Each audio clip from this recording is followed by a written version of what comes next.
오늘 우리 함께 나눌 말씀은 구약성경 사무엘상 16장 1절부터 13절까지의 말씀입니다. 구약성경 사무엘상 16장 1절부터 13절까지의 말씀입니다.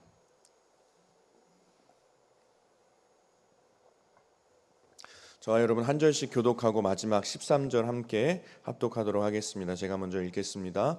여호와께서 사무엘에게 이르시되 내가 이미 사울을 버려 이스라엘 왕이 되지 못하게 하였거늘 내가 그를 위하여 언제까지 슬퍼하겠느냐. 너는 뿔에 기름을 채워 가지고 가라. 내가 너를 베들레헴 사람 이새에게로 보내리니 이는 내가 그의 아들 중에서 한 왕을 보았느니라 하시는지라.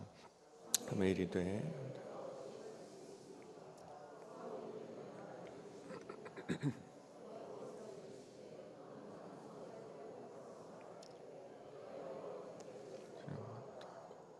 이새를 제사에 청하라. 내가 내게 행할 일을 가르치리니 내가 내게 알게 하는 자에게 나를 위하여 기름을 부을지니라.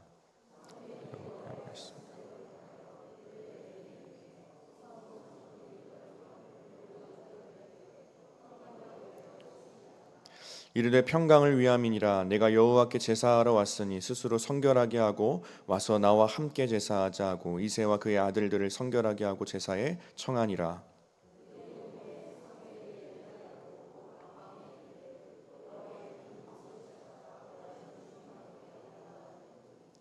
여호와께서 사무엘에게 이르시되 그의 용모와 키를 보지 말라. 내가 이미 그를 버렸노라. 내가 보는 것은 사람과 같지 아니하니 사람은 외모를 보거니와 나 여호와는 중심을 보느니라 하시더라.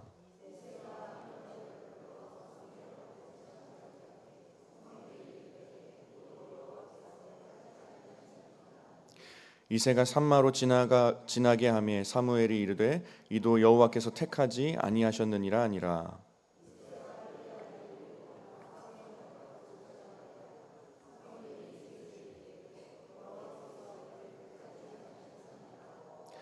또 사무엘이 이새에게 이르되 내 아들들이 다 여기 있느냐. 이새가 이르되 아직 막내가 남았는데 그는 양을 지키나이다. 사무엘이 이새에게 이르되 사람을 보내어 그를 데려오라. 그가 여기 오기까지는 우리가 식사 자리에 앉지 아니하겠노라.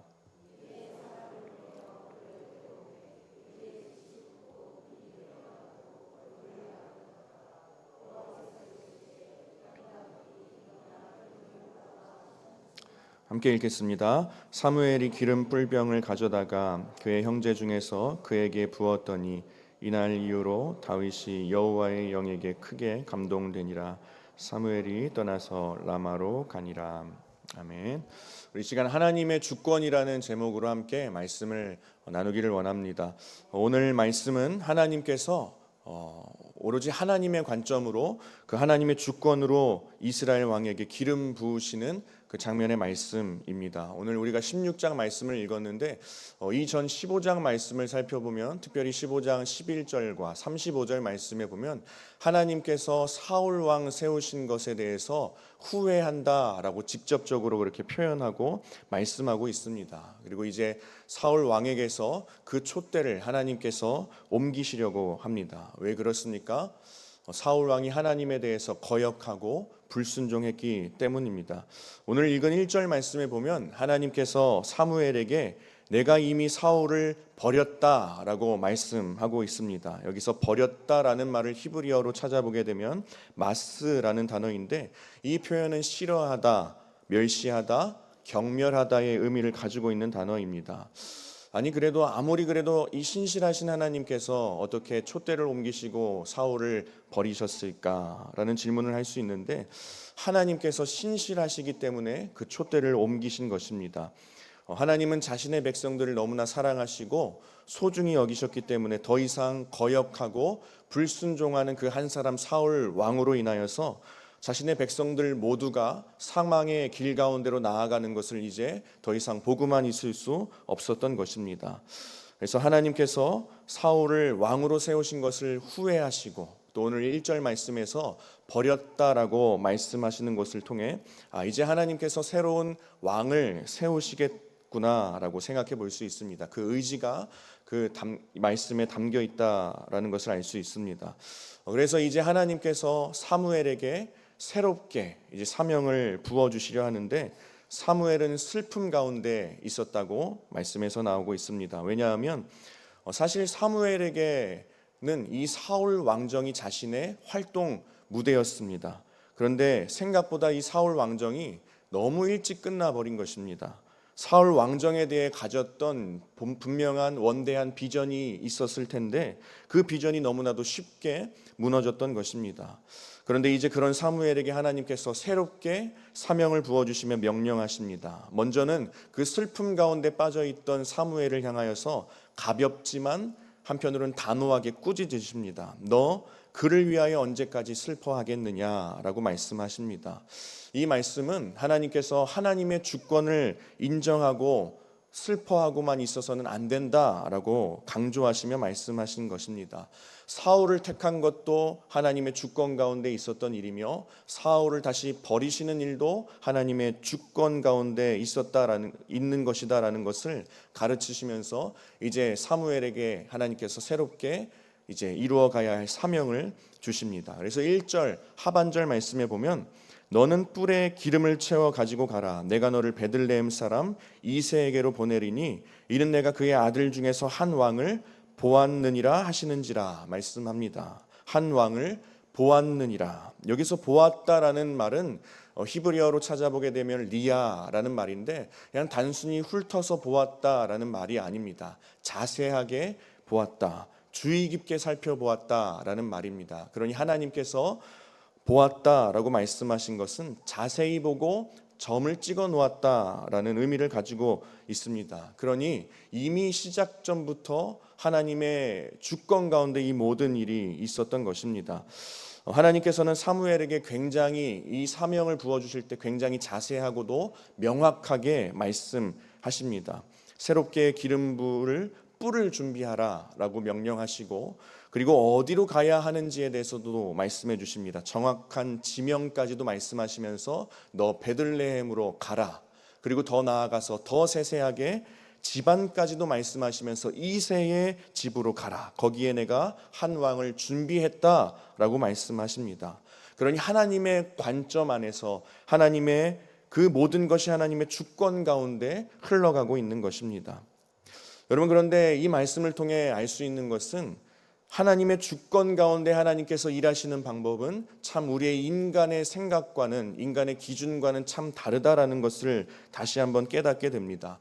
하나님께서 사무엘에게 새롭게 사명을 부어주시면서 베들레헴으로 가라라고 명령하셨는데, 여러분, 사실은 베들레헴이라는 곳은 어떤 왕이 일어날 위대한 대도시가 아니었습니다. 하나님께서 명하신 그 베들레헴은 사무엘이 있었던 라마라는 지역에서 상당히 꽤 멀리 떨어져 있는 곳이었는데 아주 조그마한 시골 불악에 불과한 베들레헴이었습니다. 그곳으로 하나님께서 사무엘에게 갈 것을 명령하십니다. 여러분, 생각해 보면 우리 사람들은 사람을 만날 때에 출신을 좀 많이 중요하게 생각하는 것 같습니다. 좋은 출신 배경을 가지고 있는 사람들을 만나게 되면 왜 그런지 모르겠지만 자연스럽게 그 사람을 우러러 보게 되는 경향이 우리 가운데 분명히 있습니다. 또 반대로 출신의 그 배경이 별로 좋지 않은 사람을 보게 되면 나보다 낮추어서 그 사람을 보게 되는 경향이 분명히 우리 가운데 있습니다. 여러분, 그런데 하나님의 관점은 분명히 다릅니다. 하나님의 주권으로 끌고 가시는 그 일하심 가운데에는 인간이 기대하고 인간이 계산하는 방법과는 완전히 다른 방식으로 하나님께서 일하시는 것을 우리가 보게 됩니다. 그리고 하나님께서 이 모든 과정 가운데 사무엘에게 새롭게 사명을 부어주시는 모든 과정 가운데 일일이 세세하게 개입하고 계시는 것을 볼 수 있습니다. 3절 말씀에 보면 하나님께서는 계속 내가 라고 말씀하시면서 나라는 주어를 사용하시면서 이 모든 일이 다 하나님의 주권 아래에 있다라는 것을 계속해서 드러내십니다. 우리는 이 말씀에 다윗이라고 언급되어 있지 않지만 우리는 알고 있습니다. 하나님께서 오늘 말씀에서 사울 왕 다음으로 기름 부을 왕이 다윗이라는 것을 우리는 잘 알고 있죠. 사울과 다윗이 그런데 각각 왕으로 세워지는 과정을 보면 그 과정이 사뭇 다르다는 것을 우리는 발견할 수 있습니다. 여러분, 사울은 사람들이 요청하고 요구하고 원해서 세워졌던 왕이었습니다. 그래서 그런지 사울이 왕으로 세워지는 이 스토리를 가만히 살펴보면 아직 왕이 되기 이전에 이 사울이 숨어있던 사무엘 선지자를 우연히 만나러 가게 됩니다. 그런데 다윗의 경우에는 완전 반대입니다. 오히려 숨겨져서 살고 있던 다윗을 향해 사무엘 선지자를 하나님께서 보내십니다. 다윗은 그러니 철저하게 하나님의 의지에 의해서 왕으로 선택되었던 것입니다. 이제 사무엘이 이새의 가족들을 만나게 되고 이새의 아들들이 소개가 됩니다. 5절, 6절 말씀의 내용이 그 장면인데, 그런데 이 과정에서 참 씁쓸한 모습이 사무엘에게서 발견이 됩니다. 사무엘에게서 실수가 발견이 됩니다. 이런 것을 보면 참 선지자임에도 불구하고 또 한 번의 그 실패를 경험했음에도 불구하고 참 인간이라는 존재가 참 쉽게 변하지 않는구나라고 생각을 하게 됩니다. 이 사무엘 선지자는 사울이 왕으로 세워지는 그 과정부터 그 왕권이 어떻게 몰락해 가는지를 다 목도했던 사람입니다. 사무엘은 분명 사울 왕권에 있어서 분명히 뼛속 깊은 슬픔을 가질 정도로 그 사울의 실패를 경험했던, 옆에서 목격했던 사람이었음에도 불구하고 오늘 말씀에서 이새의 첫 번째 아들 이 엘리압을 보고 사무엘이 마음에 들게 됩니다. 사무엘의 눈에 이 엘리압이 눈에 들어오게 됩니다. 이 엘리압은 외모가 사울 못지 않습니다. 키가 크고 잘생기고, 그러니 딱 보기에도, 인간의 눈으로 보기에 왕이 될 인물이었던 것입니다. 그래서 이 사무엘의 마음에 얼마나 마음에 들었는지 사무엘이 감탄을 터뜨리면서 6절 말씀에 보면 여호와의 기름 부으실 자가 과연 주님 앞에 있도다 라고 감탄을 터뜨립니다. 여러분, 그런데 하나님은 어떻게 말씀하십니까? 7절 말씀에 보면 하나님께서 단호하게 사무엘을 꾸짖으십니다. 용모와 키를 보지 말아라, 외형을 보지 말아라, 크기를 보지 말아라 라고 말씀합니다. 그리고 엘리압에 대해서 하나님께서 이렇게 말씀하십니다. 내가 이미 그를 버렸노라 라고 말씀하십니다.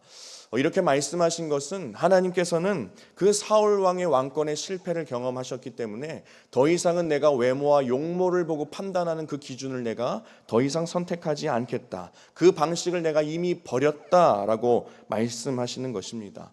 여러분, 사울 왕이 왕으로 세워질 때에 사울은 다른 사람들보다 어깨 하나가 더 있었습니다. 얼굴이 빼어났습니다. 외모와 크기에 관하여서는 그 누구도 비교할 수 없는 압도적인 외형을 가지고 있던 인물이었습니다. 그러나 하나님께서 후회하시는 왕이 되었습니다. 그래서 하나님은 사무엘에게 용모와 키를 보지 말아라, 내가 이미 그 방식, 그 기준을 내가 이미 버리지 않았느냐 말씀하시는 것입니다. 그래서 이제 그 말씀을 듣고 사무엘은 둘째 아들, 셋째 아들 한 명 한 명 그 이새의 아들들을 소개받고 보게 됩니다. 그런데 10절 말씀, 오늘 10절 말씀에 보면 이새가 그의 아들 7을 다 사무엘 앞으로 지나가게 하나 여호와께서 이들을 택하지 아니했다라고 말씀하고 있습니다. 여러분, 성경에서 7이라는 숫자, 이 7이라는 숫자는 언제나 거의 완전수를 의미합니다.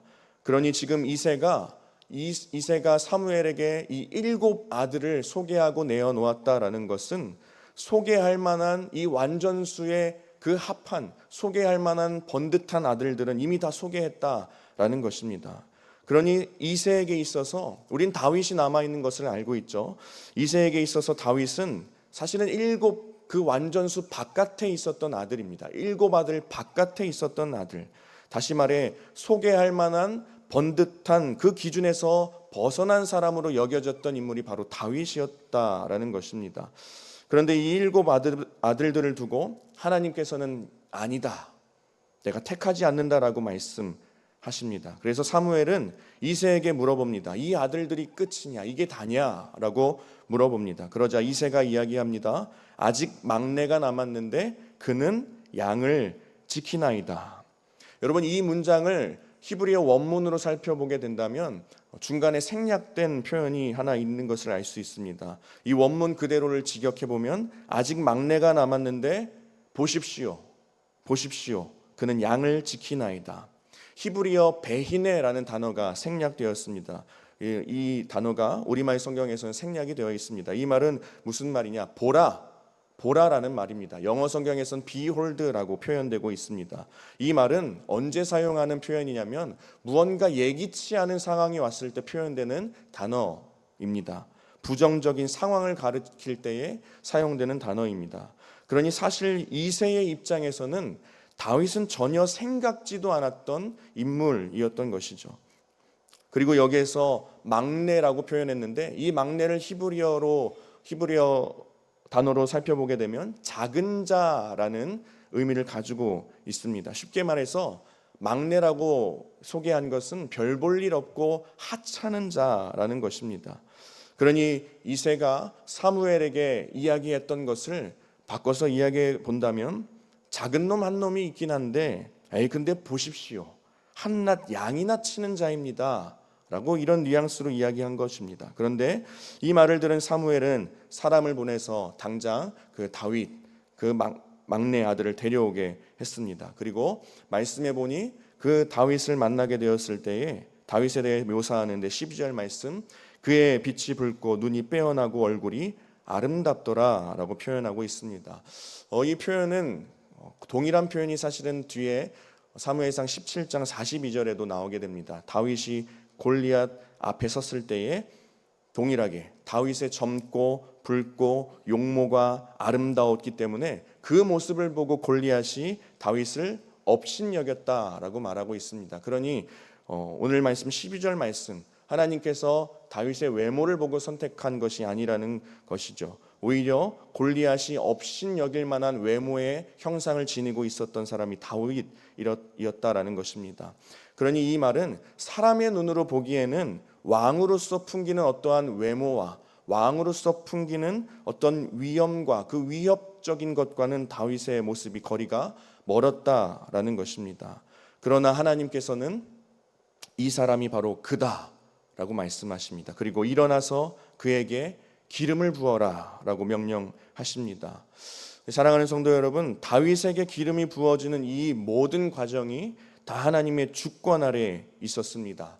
다윗이 당시에 인간의 눈으로 보기에 작은 자였든지 간에 인간의 관점으로 보기에 하찮은 자였든지 간에 냄새나는 보잘것없는 양이나 치는 자였든지 간에 하나님의 주권은 그 모든 것들을 뚫어낼 정도로 강하게 역사하는 하나님의 힘이고 하나님의 능력입니다.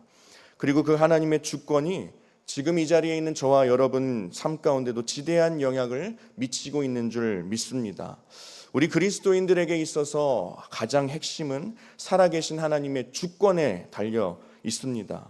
우리의 생각과 우리의 관점과 그리고 어떤 법칙 안에 가두어 놓을 수 있는 하나님의 그 일하심, 그 주권이 우리 가운데 역사합니다. 하나님께서 사울 왕 세우신 것을 후회하시고 사울을 버리시고 다윗을 왕으로 새롭게 기름 부으신 이유가 무엇입니까? 사울과 다윗 이 두 사람에게는 대조할 만한 극명한 그 하나님을 향한 마음의 차이가 있었습니다. 사울과 다윗의 차이는 단순히 실패한 자와 성공한 자의 차이가 아니었습니다. 하나님의 주권을 향한 마음의 차이가 이 두 사람에게 분명하게 나타났습니다. 사울은 하나님의 주권을 붙잡지 않았고 하나님의 주권을 믿지 않았습니다. 그러나 다윗은 철저하게 하나님의 주권을 붙잡고 철저하게 하나님의 주권을 신뢰했던 자였습니다. 사울은 하나님의 주권 대신에 자신의 주권을 하나님의 주권보다 앞세웠습니다. 자신의 방법을 앞세우고 자신의 생각대로 행동했습니다. 여러분, 우리가 사울의 인생을 통해 기억해야 할 것이 있습니다. 하나님의 주권이 아니라 나 자신의 주권을 하나님의 주권보다 앞세울 때에는 분명 사울의 인생처럼 결코 자유하지 못한 상태로 괴로워하고 두려워하고 불안 가운데 살아갈 수밖에 없다라는 것입니다. 반대로 다윗은 하나님의 주권을 철저하게 인정하고 신뢰하고 붙잡았습니다. 시편 33편에 보면 다윗은 우리 여호와께서는 하늘에서 모든 인생을 굽어 살피시며 우리의 모든 일을 감찰하신다라고 고백합니다. 시편 103편 말씀에 보면 다윗은 여호와께서 그의 보좌를 하늘에 세우시며 그의 왕권으로 만유를 다스리신다라고 고백하고 있습니다. 여러분, 다윗은 이후에 다윗에 대한 평가에 대한 그 내용들을 보면 다윗은 어떠한 상황에 있든지 그의 소망을 하나님께 둔 자였습니다. 사울에게 쫓기는 그 시간, 그 기간을 보낼 때에도 다윗은 하나님의 주권을 인정하고 신뢰했던 자였기 때문에 사울 왕을 당장에 죽이고 해칠 수 있었음에도 불구하고 하나님의 주권으로 기름 부음 받아 세워진 그 사울을 해치지 않았습니다. 그리고 다윗은 알고 있었습니다. 분명히 알고 있었습니다. 자신이 인정하고 신뢰하고 믿고 있었던 그 하나님의 주권이 나를 향한 하나님의 주권이라는 것을 다윗은 알고 있었습니다. 사랑하는 성도 여러분, 하나님의 주권은 언제나 저와 여러분 한 사람 한 사람을 향해서 일하시는 하나님의 주권인 줄 믿습니다. 마태복음에서 예수님은 하나님께서는 우리의 머리털까지 세신 바 되었다라고 말씀하십니다. 여러분, 그래서 나를 향한 하나님의 주권을 이 한 문장으로 표현할 수 있을 것 같습니다. 나를 사랑하시는 하나님께서 나의 삶을 지키시고 이끄시며 끝까지 책임지신다. 여러분, 이것이 하나님의 주권인 줄 믿습니다. 할렐루야. 하나님의 주권에 대한 어떠한 작은 의심이라도 생기는 순간 우리의 신앙은 흔들리게 됩니다. 그래서 나를 사랑하시는 하나님께서 나의 삶을 지키시고 이끄시고 끝까지 책임지신다는 그 하나님의 주권을 믿으며 살게 되는 저와 여러분 될 수 있기를 간절히 소망합니다. 성경에 보면 그 하나님의 주권의 역사, 그 아름다운 하나님의 주권이 드러나는 사건들이 참 많이 있습니다. 대표적으로 하나님께서 아브라함과 계약을 맺으시는 장면, 창세기 15장 말씀에 보면 하나님께서 아브라함에게 내가 너로 큰 민족을 이루겠다 약속을 주십니다. 그리고 그것을 확증하기 위해서 당시 고대 근동의 방식으로 하나님께서 아브라함과 계약을 맺으시는데, 그 고대 근동 시대에는 당시 계약을 맺기 위해 어떤 행동을 했냐면 살아있는 짐승을 둘로 쪼개고 계약의 당사자들이 쪼개진 그 동물 사이로 걸어가는 행위를 보였습니다. 이게 무슨 뜻이냐면 그 계약자 중에 어느 한쪽이라도 이 계약을 어길 경우에는 그 사람은 쪼개진 동물과 같이 될 것이다 라는 의미를 가지고 있습니다. 아주 엄중한 의미입니다. 이렇게 하나님도 아브라함에게 주신 그 약속을 확증하시기 위하여서 아브라함과 이제 계약을 맺으시는데 짐승을 쪼개라고 말씀하십니다. 아브라함에게. 그리고 하나님은 그 다음에 어떻게 하시느냐, 아브라함을 잠들게 하시고 하나님께서 그곳을 혼자 지나가십니다. 무슨 의미입니까? 하나님이 일방적으로 혼자 계약을 맺어버리셨다라는 것입니다. 내가 너에게 준 그 약속 내가 책임진다. 내가 혼자 지키고 내가 혼자 이끌고 내가 혼자 이룬다. 쌍방의 계약이 하나님의 주권으로 일방적인 언약이 되는 순간입니다. 여러분, 우리가 잘 알고 있는 사도행전 9장에서 사도 바울 이전에 사울이 그리스도인들을 잡으러 다메섹으로 떠나게 됩니다. 그런데 갑자기 그 다메섹 도상에서 하늘로부터 내려오는 빛을 보게 되고 빛을 맞게 되고 완전히 고꾸라지게 됩니다. 많은 사람들은 이 사건을 사울의 회심 사건이라고 이야기합니다. 그런데 잘 생각해 보면 이 사건은 사울의 회심 사건이 아니라 예수 그리스도께서 주권적으로 사울을 만나 주신 사건입니다. 생각해 보면 사울은 빛을 만나고 고꾸라진 것밖에 없습니다. 사울을 찾아오신 것도 예수님이시고 그 이후에 아나니아와의 만남을 조율하신 것도 예수님이시고 변화된 이후의 삶에 그 사울의 삶을 끝까지 책임지신 분도 예수님이십니다. 우리 사랑하는 여러분, 우리의 모든 관점이 이 아름다운 하나님의 주권 중심으로 바뀔 수 있기를 간절히 소망합니다.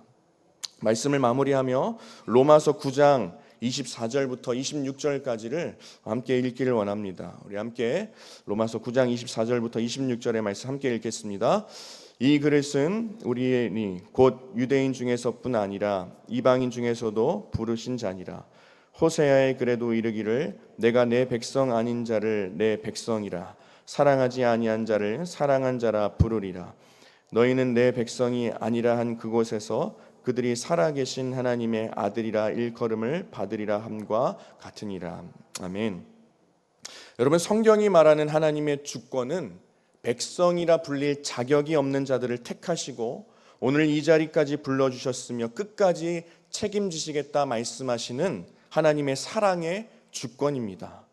사랑하는 성도 여러분, 이 주권을 현재 붙잡고 살아가고 계십니까? 한 치 앞도 보이지 않지만 하나님이 책임지시리라는 그 하나님의 주권에 대한 그 믿음을 붙잡고 살아가고 계십니까?